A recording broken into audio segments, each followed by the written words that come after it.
Hello guys, WhatsApp. कैसे हैं आप सब? आई होप बढ़िया होंगे, मजे में होंगे। And we are here with our yet another session of business law. Yes. तो हम लोग ने लास्ट क्लास में क्या पढ़ा था? लास्ट क्लास में हमने टाइप्स ऑफ पार्टनर्स पढ़े थे। Okay. And types of partners हमने एक जगह पे छोड़ा था, जहाँ पे आई वाज लाइक कि आई टोल्ड यू कि यहाँ से अपन ना समझेंगे कि एक और पार्टनर के बारे में, जो कि 1 सेकेंड ना।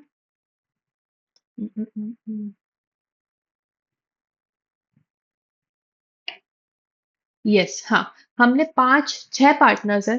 छह टाइप के पार्टनर्स होते हैं, छह काइंड ऑफ पार्टनर्स होते हैं, ठीक है। हमने पांच पार्टनर्स के बारे में बात कर ली थी। एक पार्टनर में मैंने छोड़ दिया था, टेलिंग यू कि इसके बारे में आपको और डिटेल में समझना पड़ेगा। ये पार्टनर्स थोड़े से डिफरेंट होता है, ये पार्टनर जो होता है ये थोड़ा डिफरेंट होता है। तुमने पांच पार्टनर्स कौन कौन से पढ़ते? एक्टिव पार्टनर पढ़ा था, ठीक है। पार्टनर पर profit, nominal partner, dominant partner, sub partner, ये पांच पार्टनर्स पढ़े थे हमने। ओके। ये तो आपको समझ में आ गए थे इजीली कि ये पार्टनर्स क्या होता है। ओके। अब आता है पार्टनर बाय एस्टॉपल और होल्डिंग आउट, ठीक है। पार्टनर बाय एस्टॉपल और होल्डिंग आउट। अब आपको नाम से समझ में नहीं आ रहा होगा कि पार्टनर बाय एस्टॉपल और होल्डिंग आउट क्या होता है। एक्टिव पार्टनर नाम समझ में आ रहा है, स्लीपिंग पार्टनर नाम समझ में आ रहा है, ठीक है। पार्टनर फॉर प्रॉफिट नाम समझ में आ रहा है, नॉमिनल पार्टनर नाम से समझ में आ रहा है, ठीक है। सब पार्टनर भी नाम से समझ में आ रहा है। बट पार्टनर बाय एस्टॉपल और होल्डिंग आउट, इसका मतलब क्या होता है? इसका मतलब क्या होता है? ओके। यस। तो अपन बात करते हैं कि पार्टनर बाय एस्टॉपल और holding out. Partner by estoppel और होल्डिंग आउट, ठीक है। अब एक चीज समझो। एक एक सिनेरियो लेते हैं, ठीक है। एक एग्जांपल लेते हैं। एग्जांपल है कि A B C are partners in a firm, ठीक है। पार्टनर्स है कौन सी फर्म के? Partners in firm A B C and company, ठीक है। इस फर्म के पार्टनर्स कौन है? ए बी सी, ठीक है। इस फर्म के पार्टनर्स कौन है? ए बी सी। डी जो है is not a partner. D यहाँ का पार्टनर नहीं है। बट एक बिजनेस मीटिंग होती है, ठीक है। एट अ बिजनेस मीटिंग, ठीक है। एक बिजनेस मीटिंग होती है, वहां पे डी जो है डी जो है सबसे बोलता है। डी सेज के आई am a I am a partner of ABC and company, ठीक है। I am a partner of ABC and company. ABC तीन पार्टनर्स एक फॉर्म में, एबीसी एंड कंपनी में। डी पार्टनर नहीं है। एक बिजनेस मीटिंग में डी बोलता है कि I am a partner in ABC in company, ठीक है। तो अब ये सुनने के बाद, ये चीज सुनने के बाद एक्स को लगता है कि डी पार्टनर है। ये चीज कौन सुन था? एक्स, ठीक है। जो कि इनका सप्लायर था, है ना। उसको लगता है कि अरे डी तो इनका पार्टनर है। तो वो क्या कर देता है? वो क्रेडिट पे मटेरियल दे देता है, सेल कर देता है टू किसको? एबीसी एंड कंपनी को। एबीसी एंड कंपनी को क्रेडिट मटेरियल सेल कर देता है, ठीक है। एक्स जो सप्लायर है वो क्रेडिट पे मटेरियल सप्लाई सेल कर देता है किसको? एबीसी एंड कंपनी को। किसके नाम से? कि डी तो वहां पार्टनर है, इस नाम से, है ना। अब क्या हुआ? एबीएस एंड एबीसी कंपनी इनको पैसा दे नहीं पा रही। ABC and company is not able to pay, is not able to pay X, ठीक है। Is not able to pay X. तो क्या डी लायबल रहेगा इस केस में? क्या एक्स डी से पैसा मांग सकता है? तो यस, डी से पैसा मांग सकता है। क्यों? क्योंकि उसने ऐसा शो किया, ऐसा रिप्रेजेंट किया। क्या किया? अपने आप को रिप्रेजेंट किया कि मैं इस कंपनी का पार्टनर हूं। उसने कैसे रिप्रेजेंट किया कि मैं इस कंपनी का पार्टनर हूं, है ना। तो एक्स जो है वो डी से भी पैसा मांग सकता है। चलो इसको इसी एग्जांपल को एक और बार समझते हैं अच्छी तरीके से। नॉट लाइक दिस, एक अच्छा डायग्राम बना के समझते हैं, ठीक है। एक अच्छा डायग्राम बना के मैं आपको अच्छे से समझाती हूँ कि इसका मतलब क्या होता है। आपको थोड़ा बहुत तो समझ में आया होगा कि क्या हुआ यहाँ पे, क्या हुआ, है ना? ये तो थोड़ा समझ में आया होगा कि यहाँ पे हुआ क्या एग्जैक्टली, है ना? चलो, समझते हैं, ठीक है। अब एक फॉर्म है, ये फॉर्म है, इस फॉर्म का नाम है क्या? A B C and company, ठीक है। यहाँ पे तीन पार्टनर्स है, ए बी एंड सी, ये तीन पार्टनर्स है। डी जो है, ठीक है, ये जो है, ये पार्टनर नहीं है, ये पार्टनर नहीं है। डी जो है वो पार्टनर नहीं है, ठीक है। ये जो डी इंसान है ना, ये पार्टनर नहीं, ठीक है, ये पार्टनर नहीं है।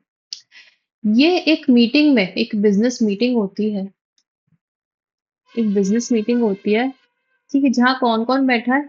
ए बी सी और डी बैठा है एंड एक्स बैठा है, ठीक है, टेबल के पास में, है ना? बिजनेस मीटिंग में ये लोग बैठे हुए, ओके। डी बोलता है, डी क्या बोलता है कि I am a partner in A B C and company. सबसे पहले डी क्या बोलता है कि I am a partner A B C and company, ठीक है। फिगर समझ में आ गया क्या क्या हो रहा है? ओके। ये सुनते ही, ये सुनते ही एक्स क्या बोलता है? ये सुनते ही एक्स बोलता है कि okay, I am ready to supply material, ठीक है, I am ready to supply material worth 5 lakhs for credit, credit मतलब कि कैश बेसिस पे, क्रेडिट बेसिस पे, to to ABC and company, ठीक है। ये बोलता है कि चलो मैं रेडी हूँ to supply material worth 5 lakh, 5 lakh का मटेरियल सप्लाई करने को तैयार है, वो भी क्रेडिट बेसिस पे। किसको? एबीसी एंड कंपनी को। सिर्फ ये सुन के कि डी ने बोल दिया कि I am a partner ABC and company. हो सकता है कि डी एक अच्छा वेल्दी इंसान हो, ठीक है, डी की बहुत अच्छी गुडविल हो, बहुत अच्छी इमेज हो, कुछ भी हो सकता है ना? तो एक्स ने ये सुना जैसे ही, तो क्या हुआ कि एक्स ने सप्लाई करने के लिए रेडी हो गया क्रेडिट पे, ओके। ये चीज हो गई। फिर क्या हुआ ना, तीसरे में क्या हुआ कि ABAC and company is not able to pay debts to X, X को पे नहीं कर पा रहे, ABAC and company is not able to pay X. तो एक्स क्या कर सकता है? एक्स जो है वो डी के पास जाएगा, किसके पास? डी के पास जाएगा, पांच चौथी चीज में, है ना? चौथी जगह पे डी के पास जाएगा एंड एक्स डी, एक मिनट ना, एक सेकेंड, एक मिनट। एक्स जो है वो डी के पास गया और एक्स ने बोला, एक्स ने क्या बोला? एक्स ने बोला कि D, you have to pay the liabilities, ठीक है, you have to pay the liabilities and D has to pay because he represented himself, he represented himself as partner of ABC and company, ठीक है। he represented himself as a partner of ABC and company। समझ में आई? ये पूरी कहानी क्या आपको समझ में आ रही है कि क्या हुआ? ये पूरी कहानी आपको समझ में आई क्या हुआ? कि एबीसी एंड कंपनी एक फॉर्म है, ठीक है, एंड वहां पे डी पार्टनर नहीं है, डी पार्टनर नहीं, सिर्फ एबीसी पार्टनर्स है। डी ने एक मीटिंग में रिप्रेजेंट किया कि यार मैं पार्टनर हूँ एबीसी एंड कंपनी का, ऐसा बोल दिया। एक्स ने सोचा कि डी पार्टनर है, क्योंकि उसने बोला, है ना? Okay, I am ready to pay, ready to supply material, कितने अमाउंट का? 5 लाख का मटेरियल क्रेडिट देने को तैयार है, किसको? एबीसी एंड कंपनी को। फिर एबीसी एंड कंपनी जो 5 लाख रुपए ना वो एक्स को लौटा नहीं पा रही, पे नहीं कर पा रही, ठीक है। तो एक्स ने क्या कहा? एक्स ने डी को बोला कि D you have to pay the liabilities, you have to pay the liabilities. क्यों? क्योंकि डी ने बोला ना कि मैं पार्टनर हूँ, डी ने बोला ना पार्टनर है। तो ये डी क्या हो गया? ये डी जो है, ये कौन है? पार्टनर बाय एस्टॉपिल और होल्डिंग आउट। डी कौन है? पार्टनर बाय एस्टॉपिल और होल्डिंग आउट, ठीक है। डी भले पार्टनरशिप फर्म में जो डीड बनी है, नाम लिखे, भले पार्टनर नहीं है, बट उसने अपने आप को रिप्रेजेंट किया as a partner in the firm, तो वो क्या बन गया? वो क्या बन गया? पार्टनर बाय एस्टॉपल और holding out. Partner by estoppel या होल्डिंग आउट। ठीक है, ये तो ठीक है, ये कहानी जहाँ पे उसने इम्प्लिसिट बताया है, एक्सप्लिसिट करके बताया है कि मैं हूं यहाँ पे पार्टनर। ठीक है, मान लो मान लो कि दूसरा केस, केस नंबर 2। ठीक है, दूसरा केस, ये था आपका केस नंबर 1, ये आपका था एग्जाम्पल का केस नंबर 1, यहाँ पे ऐसा था। ठीक है, केस नंबर 2 में ये हुआ कि वही चीज है, सेम चीज है कि एबीसी पार्टनर है, एबीसी एंड कंपनी में पार्टनर्स है। ठीक है, एंड डी जो है is not a partner. D जो है वो पार्टनर नहीं है। ओके, अब अब क्या हुआ कि एक पब्लिक पब्लिक में कुछ इवेंट चल रहा था। पब्लिक में कुछ इवेंट चल रहा था। ठीक है, बहुत सारी पब्लिक है। ठीक है, पब्लिक में कुछ इवेंट चल रहा था। ठीक है, वहां पे ए बी सी डी सब थे। ठीक है, तो ए ने बोला मीट आर पार्टनर। कौन? Meet our partner D. ये किसने बोला? ए ने बोल दिया मीट आर पार्टनर डी। और जो डी था, he did not he did not क्या? he did not said anything। he did not said anything कि नहीं ये स्टेटमेंट फॉल्स है, मैं पार्टनर नहीं हूँ एबीसीएन कंपनी का, या ऐसा कुछ नहीं बोला। ठीक है, ए ने बोला कि meet our partner D. D ने कुछ भी नहीं बोला, डी ने कुछ भी नहीं बोला कि मैं पार्टनर नहीं हूँ, मैं ये गलत बात है, मैं तो ये तो फॉल्स स्टेटमेंट है, मैं पार्टनर नहीं हूँ। ठीक है, उसने अलाउ कर दिया ए को बताने के लिए कि हाँ ठीक है डी भी पार्टनर है।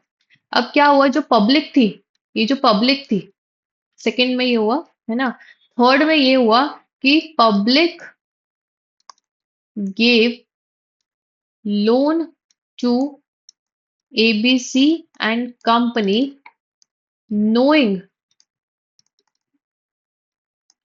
that D is a partner in firm। ठीक है, पब्लिक ने लोन दे दिया किसको? एबीसी कंपनी को पब्लिक ने लोन दे दिया, ये जान के कि डी उस कंपनी का पार्टनर है। सिर्फ ये जान के कि डी उस कंपनी का पार्टनर है, उनको ऐसा लगा कि डी इस कंपनी का पार्टनर है। अब एबीसी एंड कंपनी जो है ना, they are not able to pay back. They are not able to pay loan to public. ठीक है, पब्लिक को लोन नहीं दे पा रही है, नहीं दे पा रही है। तो ये जो है डी के पास जाएंगे, पब्लिक जो है डी के पास जाएंगे, and they will public will ask D to pay the loan. ठीक है, क्यों? क्योंकि उसने डी के नाम पे पैसा दिया था ना, डी के नाम पे पैसा दिया था। तो कौन किसके पास जा सकती है? वो डी के पास जा सकती है। D has to pay because उसने वो स्टेटमेंट को गलत नहीं बोला। जब वो स्टेटमेंट आया कि मीट आर पार्टनर डी, ए ने बोला जब मीट आर पार्टनर डी। ठीक है, डी ने ये नहीं बोला, कुछ भी नहीं बोला, उसने ये नहीं बोला कि मैं इस कंपनी का पार्टनर नहीं हूं, मैं इस फॉर्म का पार्टनर नहीं हूं। पब्लिक ने उसी के भरोसे, डी के भरोसे ही एबीसीएन कंपनी को लोन दिया था। एंड जब एबीसी कंपनी पे नहीं कर पा रही अपने डेट्स, किसको? डी, इसको पब्लिक को, तो पब्लिक डी के पास जा सकती है ये बोल के कि आपने की वजह से हमने लोन दिया था, अभी हमें पेमेंट नहीं हो रही है, तो आप लाइबल हो पे करने के लिए। आप लाइबल हो पे करने के लिए। क्या ये हो सकता है? यस, हो सकता है, क्योंकि डी जो है वो क्या बन गया है? वो बन गया है partner by estoppel.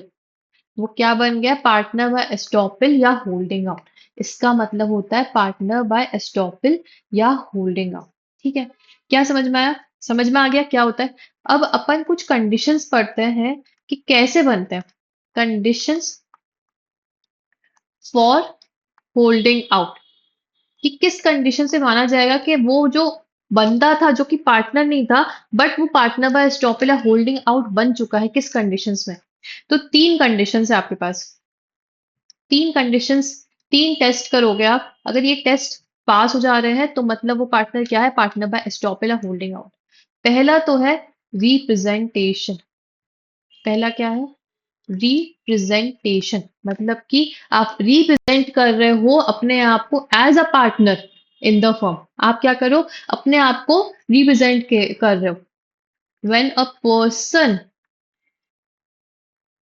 Represents himself as a partner, ठीक है, पहली चीज ये हो गई। और allows others to do so, ठीक है, दोनों केस मैंने आपको बताया, या तो वो खुद बोल रहा है कि मैं पार्टनर हूं, या तो किसी को अलाउ कर रहा है बोलने के लिए कि मैं पार्टनर हूं, ठीक है। दोनों चीजों में वो रिप्रेजेंट कर रहा है कि वो पार्टनर है। दूसरा, नॉलेज होनी चाहिए किसको, नॉलेज होनी चाहिए किसको, कि जो person should know about the representation, ठीक है। The person should know about the representation, उसको नॉलेज भी होनी चाहिए रिप्रेजेंटेशन के बारे में, नॉलेज भी होनी चाहिए रिप्रेजेंटेशन के बारे में। And Reliance by third party, Reliance by third party, कि थर्ड पार्टी जो भी थी, जैसे हमारे केस पब्लिक थी, ठीक है, केस वन में एक्स था, है ना, वो थर्ड पार्टी हो गए। तो वो रिलाय कर रहे हैं किस पे, उस पर्सन पे, उस पर्सन के रिप्रेजेंटेशन पे रिलाय करने के बाद वो पार्टनरशिप फॉर्म के साथ कोई डील करते हैं, ठीक है। तो the third party gives credit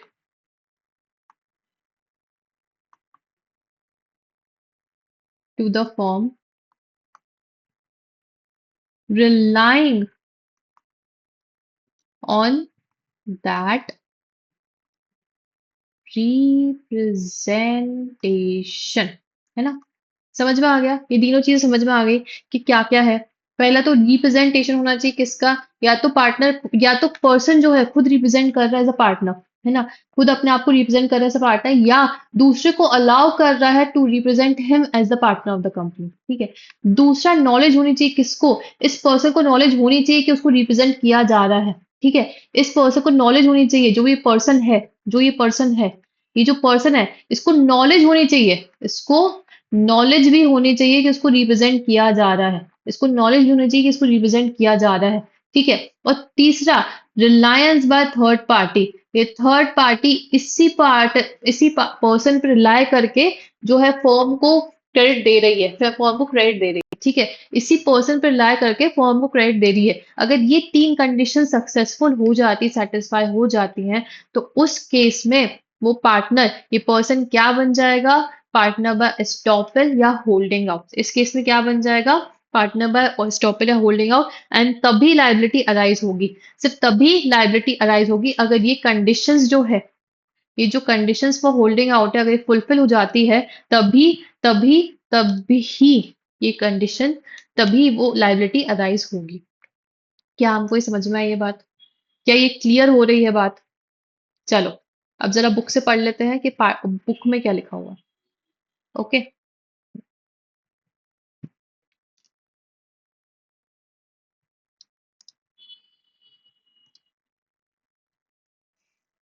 partner by estoppel और holding out, section number 28 of Indian partnership act 1932। Okay, meaning क्या है, a person who represents himself to be a partner or knowingly permits himself to be represented as a partner is liable as a partner to any person who has the fate of such representation given credit to the firm। इस पूरी meaning में तीन चीजों की बात हुई है। क्या चीज की, एक तो रिप्रेजेंटेशन की बात हो गई है ना, कि रिप्रेजेंट तो किया है। दूसरा, उसने अलाउ भी किया दूसरे को, तो मतलब उसको नॉलेज भी थी, उसको नॉलेज भी थी रिप्रेजेंटेशन की। तीसरी, दूसरा जो जिस किसी पर्सन को ये फेथ था, मतलब वो रिलाय कर रहे थे, रिलायंस ऑफ थर्ड पार्टी है यहाँ पे, कि थर्ड पार्टी उसी पर्सन पर रिलाय करके, उसी पर्सन पर रिलाय करके अगर डेट दे देती है, क्रेडिट दे देती है, क्रेडिट दे देती है, ठीक है, उसी पर्सन पे रिलाय करके फर्म को क्रेडिट देती है, उस रिप्रेजेंटेशन पे रिलाय करके फर्म को क्रेडिट देती है, तो ये जो पर्सन है, जो पर्सन ए पर्सन है, वो क्या होगा, वो लायबल हो जाएगा, वो लायबल हो जाएगा as a partner. Holding out का मतलब क्या होता है? Any one who by words spoken or written or by conduct represents himself or knowingly permits himself to be represented to be partner in a firm is liable as partner in that firm to anyone who has the faith of such representation given credit to him। मतलब यहाँ पे दो तीन चीजें और add कर दी, मतलब कि जो किसी कुछ बोल के वर्ड्स से, ठीक है, कुछ स्पीक करके, कुछ लिख के, कुछ अपने कंडक्ट से, कि वो बैठा है पार्टनर्स के साथ, पार्टनर्स बोल रहे कि हाँ ये हमारे पार्टनर है, ऐसा है, एंड वो कुछ बोल भी नहीं रहा, कुछ मना नहीं कर रहा, वो हंस रहा है एंड बोल रहा है कि हाँ हाँ ठीक है ये ऐसा वैसा, और सामने वाले को लग रहा है, सामने वाला जो बैठा है, थर्ड पार्टी जो बैठी है, उसको लग रहा है कि ये पार्टनर एक्चुअली में है इस फॉर्म का, उसको लग रहा है कि पार्टनर एक्चुअली में है उस फॉर्म का, और वो क्रेडिट दे दे रहे हैं इस फॉर्म को। तो जब लाइबिलिटी अराइज होगी, तो ये जो पर्सन था जिसको रिप्रेजेंट किया जा रहा था as a partner in a firm, जबकि पार्टनर नहीं था वो, तब भी वो पार्टनर माना जाएगा under section 28 of Indian partnership act 1932 में, पार्टनर बाय एस्टॉपल और होल्डिंग आउट से। अब बेसिस ऑफ होल्डिंग आउट क्या है? This rule is based on doctrine of estoppel under section 115 of the Indian evidence act. अभी doctrine क्या बोल रहा है? डॉक्ट्रिन बहुत सिंपल सी चीज बोल रहा है। पहला तो चलो मैं यहाँ पे लिख के बता देती हूँ कि डॉक्ट्रिन ऑफ एस्टॉपल क्या चीज बता रही है, ठीक है? बाकी चीज तो वहां लिखी हुई है, जो नहीं लिखी है वो मैं आपको यहाँ बता रही हूँ। Okay,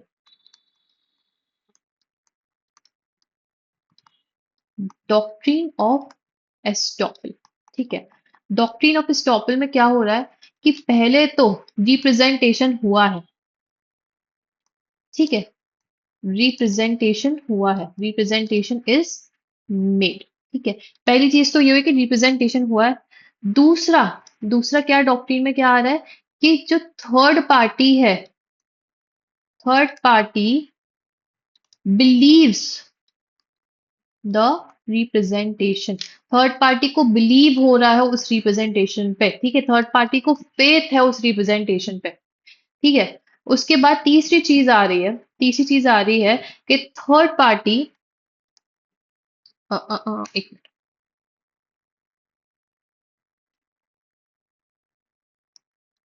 third party gives credit to the firm, ठीक है? Third party gives credit to the firm, ठीक है? Based on, based on the representation, based on the representation, ठीक है? ये भी हो गया। उसके बाद चौथे में क्या हो रहा है कि the person becomes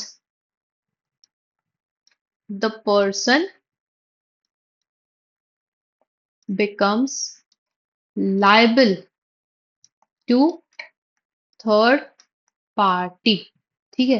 person becomes liable to third party. Okay, ये है डॉक्ट्रिन ऑफ एस्टॉपल, ठीक है? ये है डॉक्ट्रिन ऑफ एस्टॉपल, बस यही है डॉक्ट्रिन ऑफ एस्टॉपल जो अभी तक हम पढ़ते हुए आ रहे हैं, ठीक है? ओके,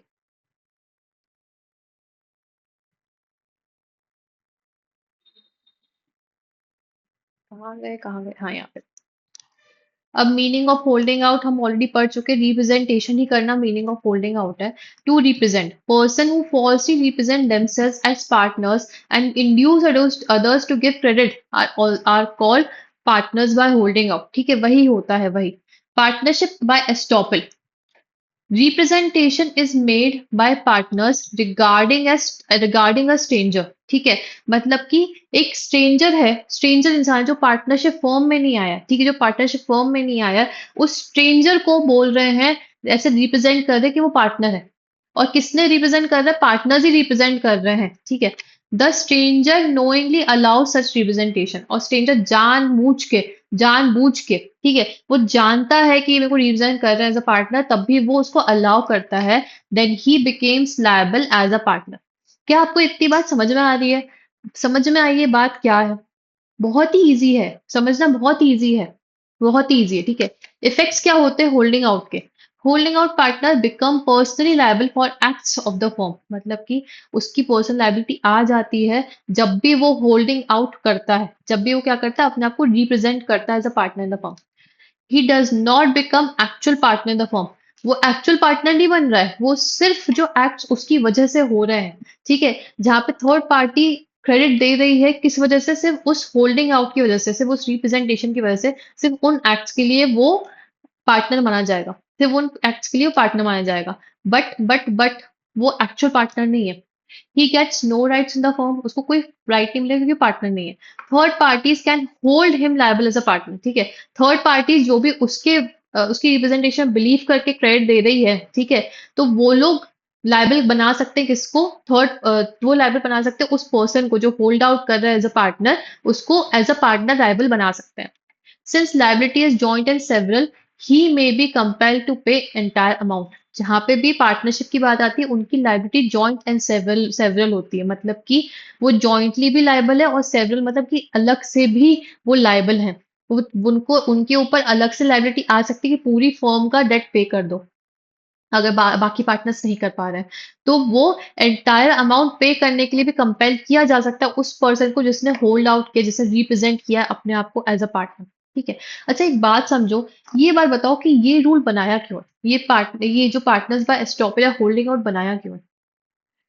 अगर आप कहीं पे जा रहे हो, ठीक है, आपके पास पैसा है, 5 लाख रुपए है देने के लिए, किसी पे लोन पे देने के लिए और उसका इंटरेस्ट कमाने के लिए, आपने आपके पास एक फर्म आई है, उस फर्म में मान लो कि अमिताभ बच्चन उनके साथ बैठे हुए हैं, ठीक है। अमिताभ बच्चन पे तो भरोसा करोगे ना, अमिताभ बच्चन पे तो भरोसा करोगे, ठीक है। उस फर्म में तीन बहुत ही पागल से लोग बैठे हुए हैं और अमिताभ बच्चन साथ में बैठे हैं उनके, ठीक है। वो तीन लोग बोलते हैं कि हम आपसे पैसा लेंगे, आप इन्वेस्टमेंट कीजिए हमारे यहाँ, ठीक है, हम आपसे पैसा लेंगे और आपको 10% इंटरेस्ट देंगे, आपको 10% साल भर का इंटरेस्ट देंगे। बहुत होता है 10% साल भर का इंटरेस्ट, किसी को नहीं मिलता इतना, है ना। 10% साल भर का सिर्फ इंटरेस्ट देंगे हम आपको, ओके। तो ठीक है, आपने बैठे बैठे थे वहां पे, वो तीन लोगों पे आपने ध्यान नहीं दिया, पर आपने अमिताभ बच्चन को देखा, ठीक है, देखा भाई इतना बड़ा इंसान है वो, इतना बड़ा मतलब महा अभिनेता बोलते हैं जिसको, ठीक है, कि वो सुपरस्टार है, सुपर एक्टर है ना। आपने उसको देखा एंड आपने बोला कि यार ये बंदा तो मुझसे झूठ नहीं बोल सकता, ये बंदा तो मुझे झूठ नहीं बोल सकता। आपने सिर्फ उसके चक्कर में, ठीक है, वो बंदा वहां बैठा था और उसको सिर्फ उसने कुछ नहीं बोला, उसने कुछ नहीं बोला। जो ये तीन पार्टनर्स बैठे थे ना, उनने बोला कि अमिताभ सर भी हमारे साथ हैं, हमारे पार्टनर हैं, हमारे फॉर्म में ही है वो भी, और अमिताभ जी ने कुछ नहीं बोला। अमिताभ जी ने कुछ भी नहीं बोला, कुछ भी नहीं बोला। जैसे जया बच्चन के सामने उनकी जुबान चुप हो जाती है, वैसे ही उन्होंने उन पार्टनर्स के सामने भी कुछ नहीं बोला, कुछ नहीं बोला।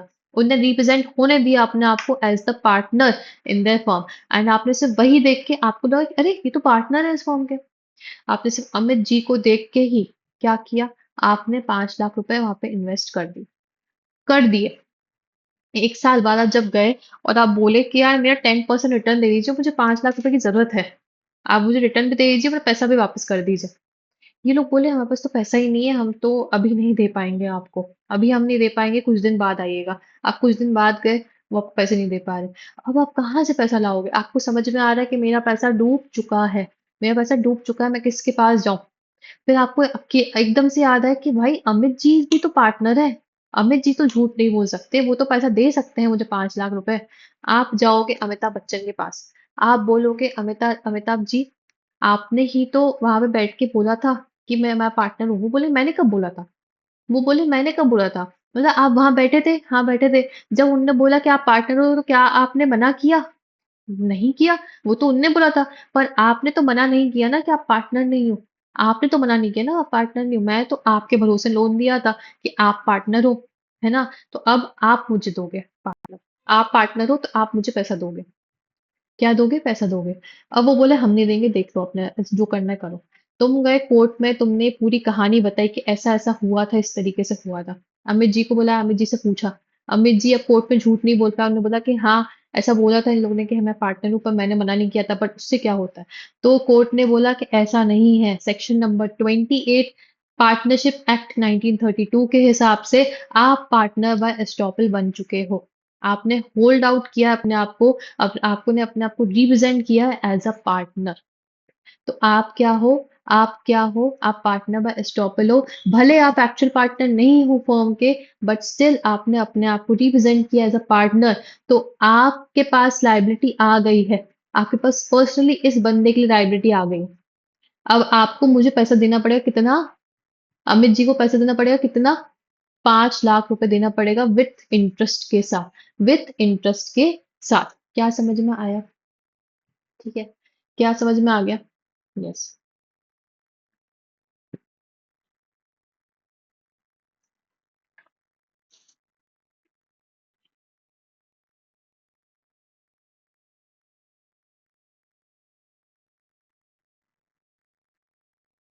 अच्छा, 1 मिनट रुकिएगा ना।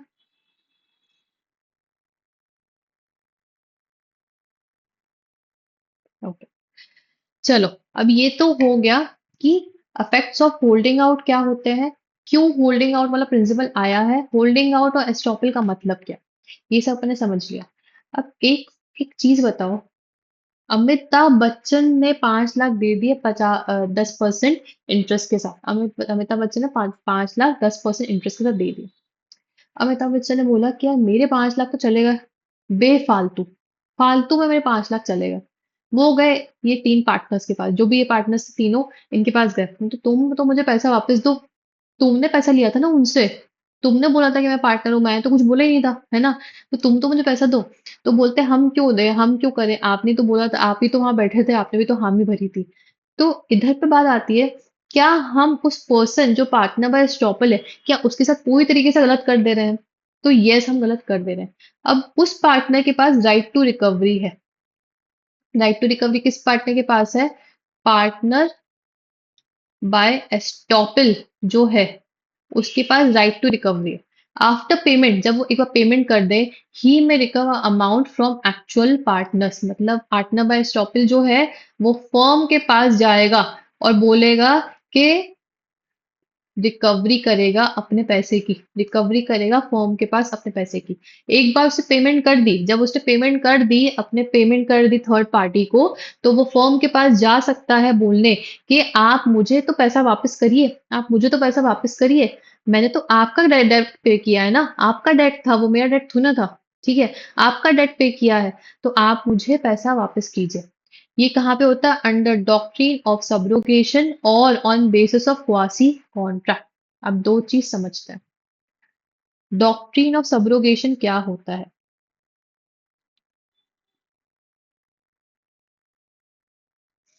ठीक है, डॉक्ट्रिन ऑफ सब्रोगेशन का मतलब यही होता है, जो अभी तक अपन पढ़ रहे हैं वही होता है। ठीक है, तो उसमें कुछ अलग आपको समझ में ऐसा नहीं आएगा। अरे एक मिनट। यहाँ पे अपन बात कर रहे हैं किस चीज की? कि right to recovery of payment bye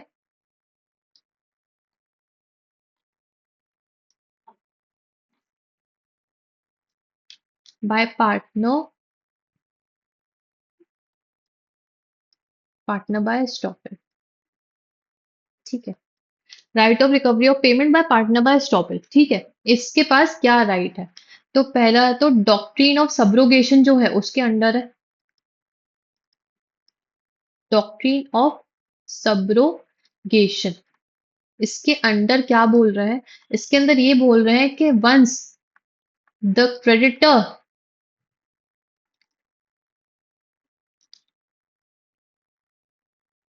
1 minute ना, एक मिनट। जो अपना केस था, मान लो कि एग्जाम्पल है कि फर्म ओस 10 लाख टू एक्स। ठीक है, होल्डिंग आउट पार्टनर यहाँ पे कौन था? होल्डिंग आउट पार्टनर है, होल्डिंग आउट पार्टनर डी है। उसने, ये जो पार्टनर डी है, has paid the entire amount. किसको? Amount to X. उसने पूरा अमाउंट किसको दे दिया? एक्स को दे दिया। Firm owes 10 lakh to X and holding out partner जो डी है, उसने पूरा अमाउंट किसको दे दिया है? एक्स को पे कर दिया है। एक्स को पे कर दिया, ठीक है। जब एक बार पे कर दिया है तो डी जो है, डी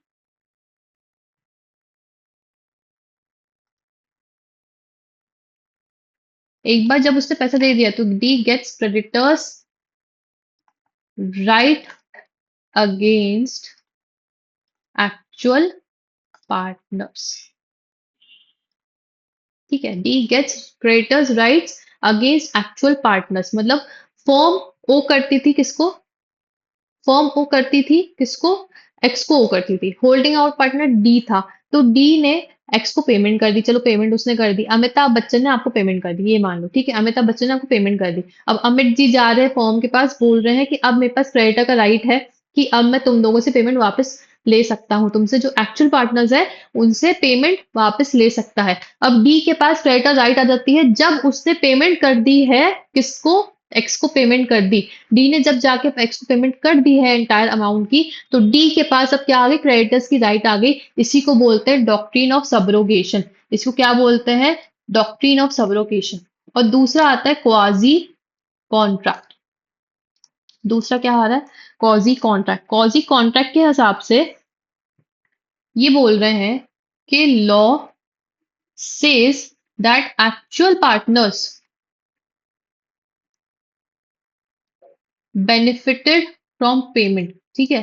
किसको बेनिफिट हुआ इसमें? इस पूरे सीन में, इस पूरे सीन में बेनिफिट किसको हो रहा है? बेनिफिट फर्म को हो रहा है, क्योंकि फर्म को कुछ पे करना ही नहीं पड़ रहा। पूरे केस में जो एक्चुअल पार्टनर है उनको बेनिफिट हुआ, क्योंकि जो होल्डिंग आउट पार्टनर था, जो कि एक्चुअल पार्टनर है भी नहीं फर्म का, ठीक है, जो एक्चुअल पार्टनर है भी नहीं फर्म का, उसको थर्ड पार्टी को पेमेंट करनी पड़ रही है, वो भी फर्म की डेट की। फर्म की डेट की पेमेंट किसको करनी पड़ रही है? एक्चुअल होल्डिंग आउट पार्टनर को, ठीक है। Therefore D can recover the amount from them, ठीक है। हमने ये देखा कि इस कॉन्ट्रैक्ट में बेनिफिट तो पार्टनर को भी हो रहा है, तो ये क्वाजी कॉन्ट्रैक्ट बना, ठीक है। क्वाजी कॉन्ट्रैक्ट बना किस तरीके से? क्योंकि जिस कॉन्ट्रैक्ट में एक पार्टी को बेनिफिट भी हो रहा है, इस पार्टी को क्या हो रहा है? बेनिफिट हो रहा है, तो डी के पास राइट है कि वो जो अपना अमाउंट है वो रिकवर कर सकता है। किससे? किससे? उन पार्टनर से। जो भी पैसा उसने पे किया वो किससे रिकवर कर सकता है? एक्चुअल पार्टनर से जाके। तो right to recovery of payment दो तरीके से आती है, डॉक्ट्रिन ऑफ सब्रोगेशन से आती है एंड क्वाजी कॉन्ट्रैक्ट से। किससे आती है? पार्टनर स्टॉपल या होल्डिंग आउट पार्टनर है, वो रिकवर कर सकता है अपना पेमेंट। जब उसने वह पेमेंट कर दी है उसके बाद वो रिकवर कर सकता है किससे? फर्म से रिकवर कर सकता है।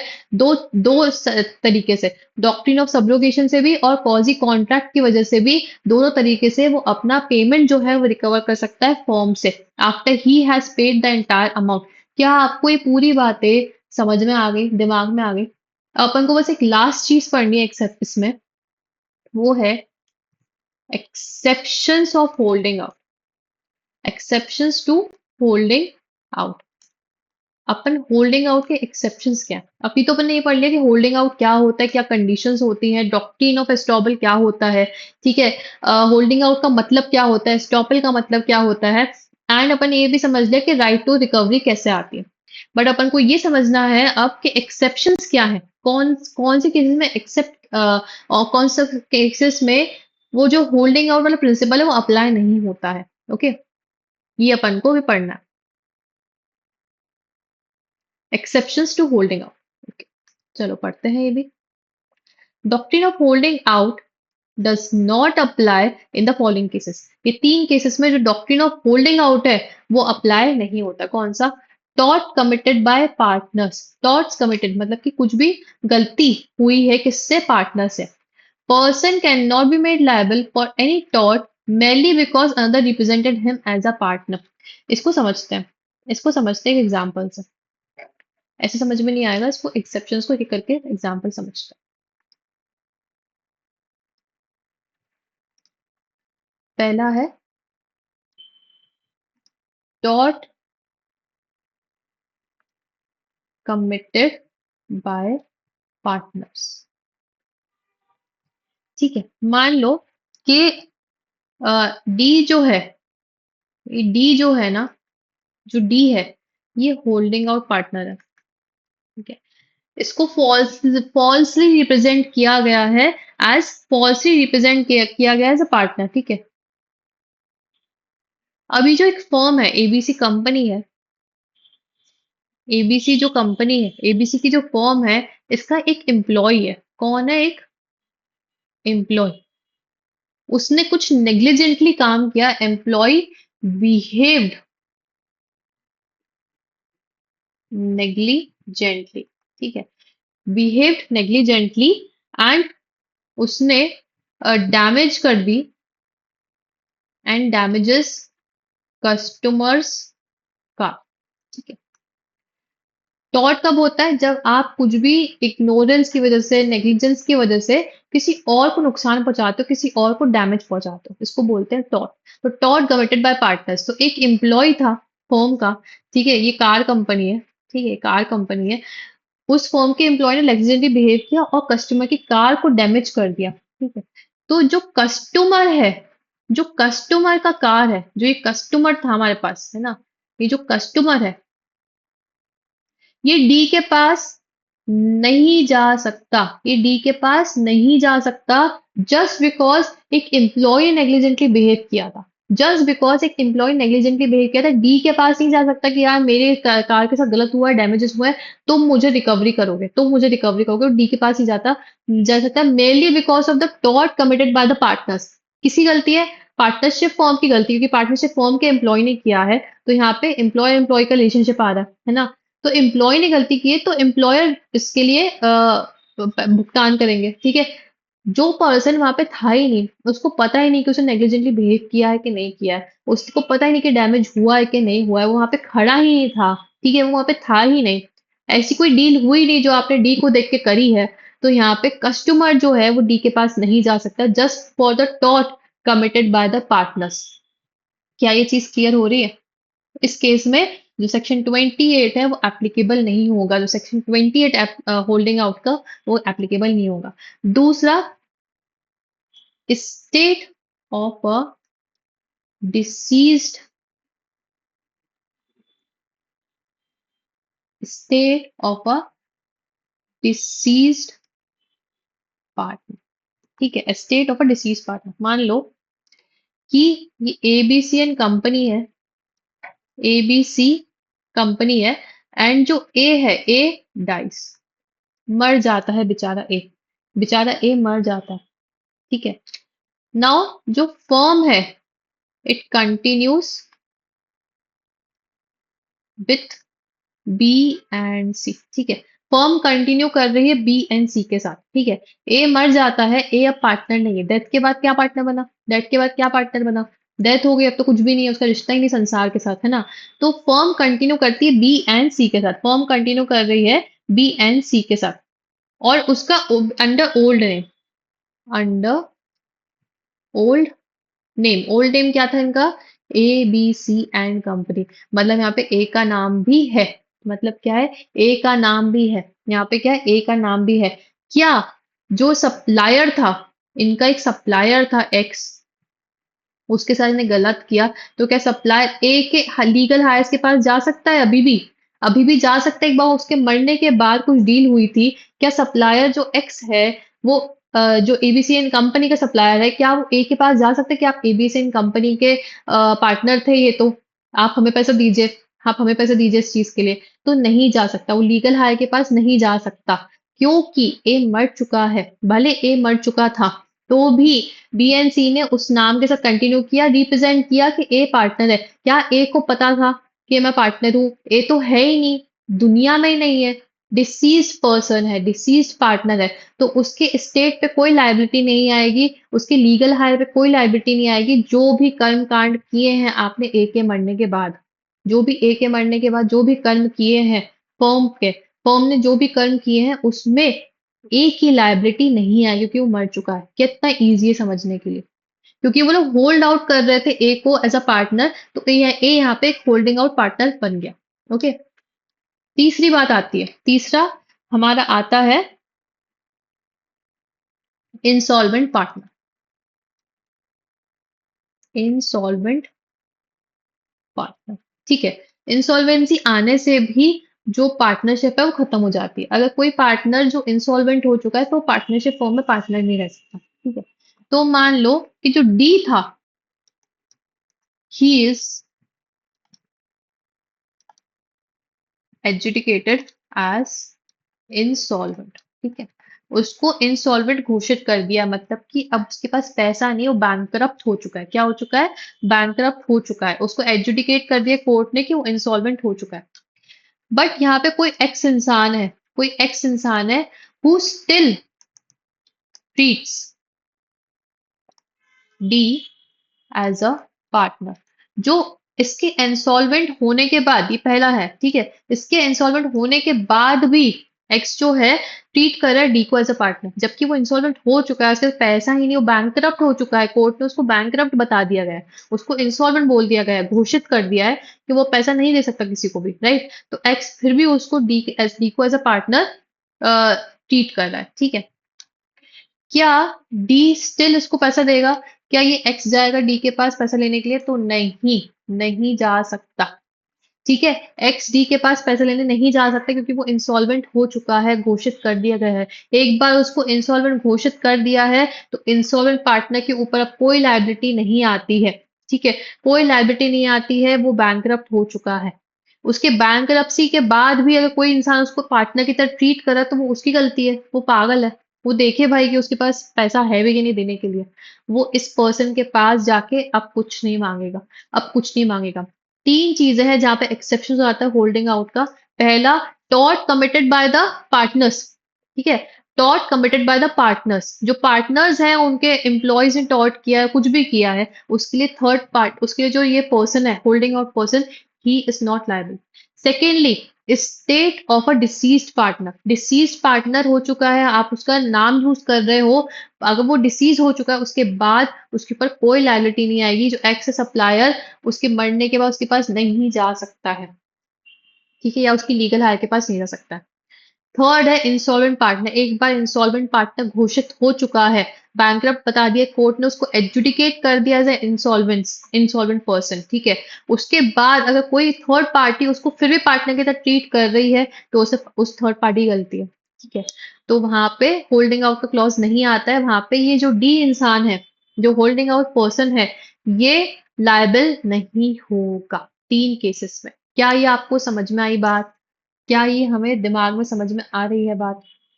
Is it clear? Is it clear? Is it clear? इतनी बात जो हमने करी समझ में आई? पार्टनर वाइज टॉपिक समझ में आया? हमने बहुत ही इसका डिटेल में डिस्कशन किया है अभी 45 मिनट्स बैठ के, है ना?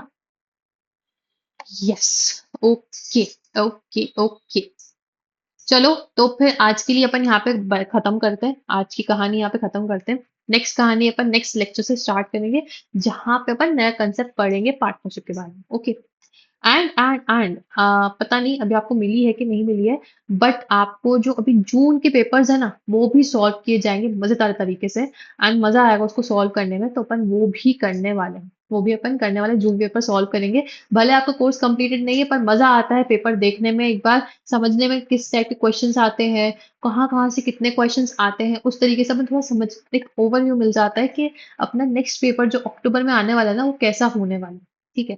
सो यस, अपन वो करने वाले हैं। ओके, एंड मिलते हैं अपन अपनी नेक्स्ट क्लास में, तब तक के लिए बाय बाय।